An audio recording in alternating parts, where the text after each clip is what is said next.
Uy,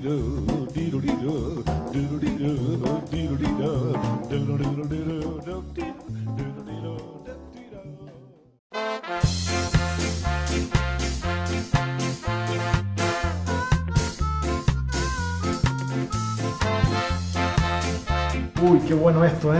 Es todo producción propia de la casa. Nada, buen provecho, tiene un poquito de todo, frío. Buenísimo. Así que bueno, nada. Muchas gracias. Un placer tenerlos en casa, así que... Muchas gracias. No, por favor. Del lado del peronismo había muy pocos artistas y muy pocos escritores. Entre los escritores estaba Leopoldo Marechal. Todos mis amigos y yo mismo considerábamos que su conducta políticamente hablando era insensata, puesto que estábamos en contra del régimen peronista. En ese momento aparece Adán Buenos Aires.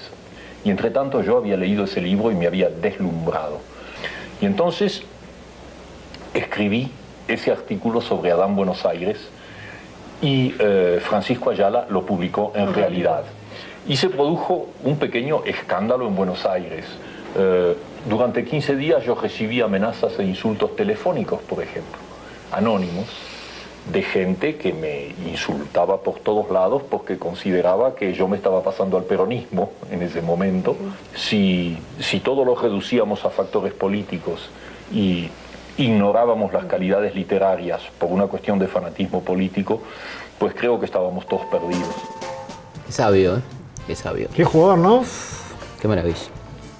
La verdad que, bueno, las personas que más amo así ¿Sí? en el mundo, sí. Sinceramente, sí. Una persona con la que tengo una debilidad, ¿no? Leo Cortázar y me conmueve y lo siento como un amigo, como una... Mucha complicidad, mucha complicidad.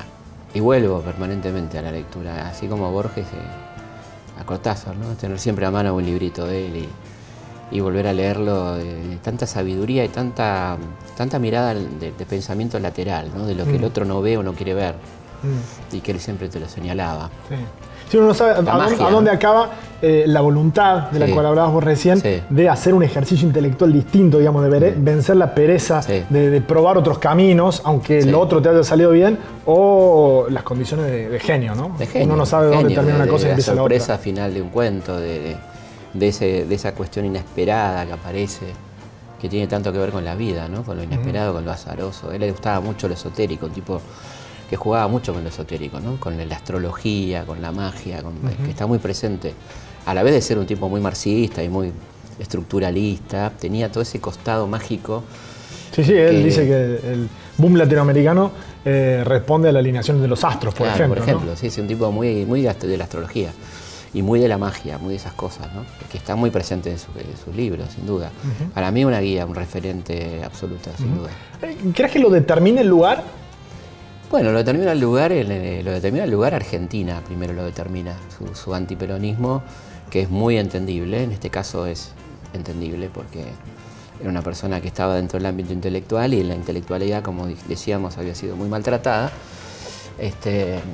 También no lo justifico, ¿no? Pero entiendo lo que le pasó a Julio, y después una persona lo suficientemente inteligente como para hacer cosas como esta, mucha valentía, es decir, comentar favorablemente a Marechal en plena etapa gorila de la Argentina, ¿no? Los años 60.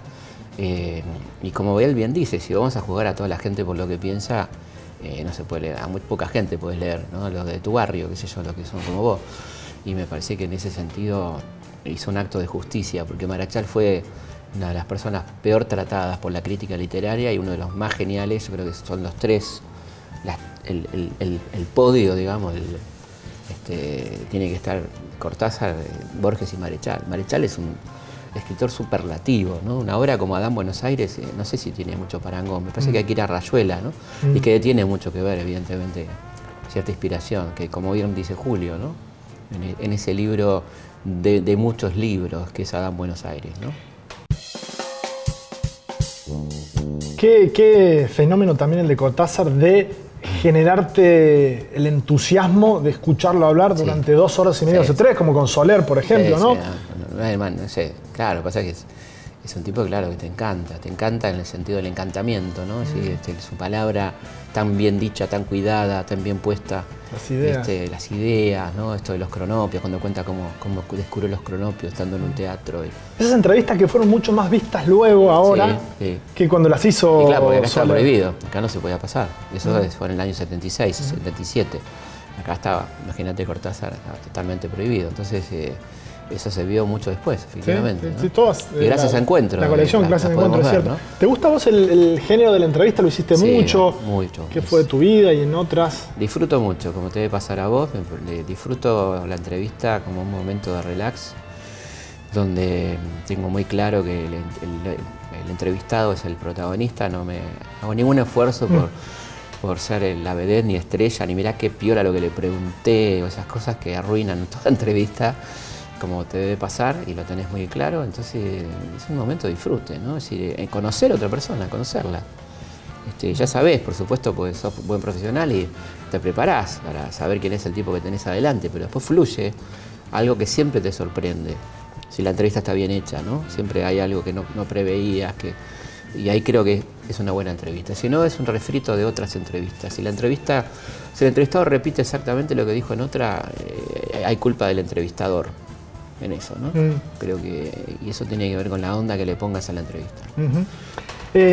¿Conociste a Madonna? Me gustaría que nos cuentes un poco esa historia. Sí, de manera completamente azarosa. Yo no era para nada una persona conocida, sino que tenía un alumno en el Carlos Pellegrini, cuyo papá trabajaba en la productora, y el pibe le hablaba mucho de mí porque le gustaba cómo yo enseñaba. Necesitaban a alguien que asesorara unas cosas muy puntuales de peronismo. Y bueno, la suerte me llegó ahí, porque la verdad que yo era un profesor de secundaria del Pellegrini, para nada conocido. Y me convocaron y hablé 2 veces con ella de temas que le importaban puntualmente a ella de Evita.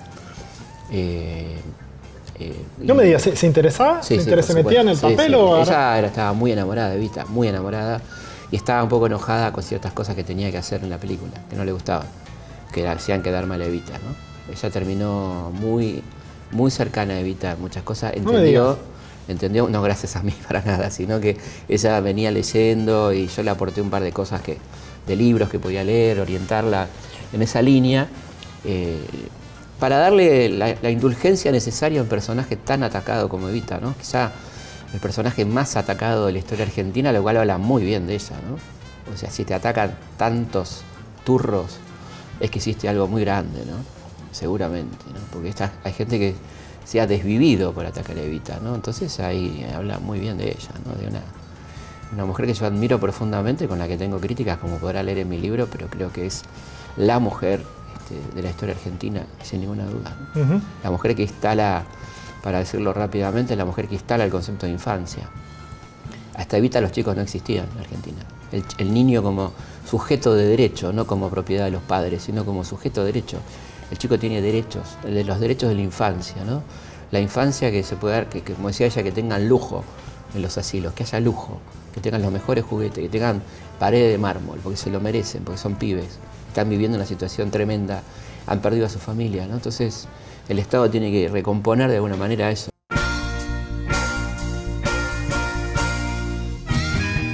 Y eso cuando esa uno sabiduría, lo ve... esa sabiduría, ¿de dónde salió? ¿De qué libro salió? No, salió del corazón de ella, ¿no? O sea, y eso, por supuesto que la intelectualidad de izquierda y derecha, que son iguales en este punto, no lo van a entender nunca. Pero el tema es verlo, porque si vos vas a una escuela popular, por ejemplo, que consiguió que los chicos que viven en la villa vayan y tengan porcelanato, por ejemplo, y ves cómo tocan el porcelanato, o se tiran, porque en su casa no tienen, comprendes esto. Por supuesto, ella lo dice así con esas palabras.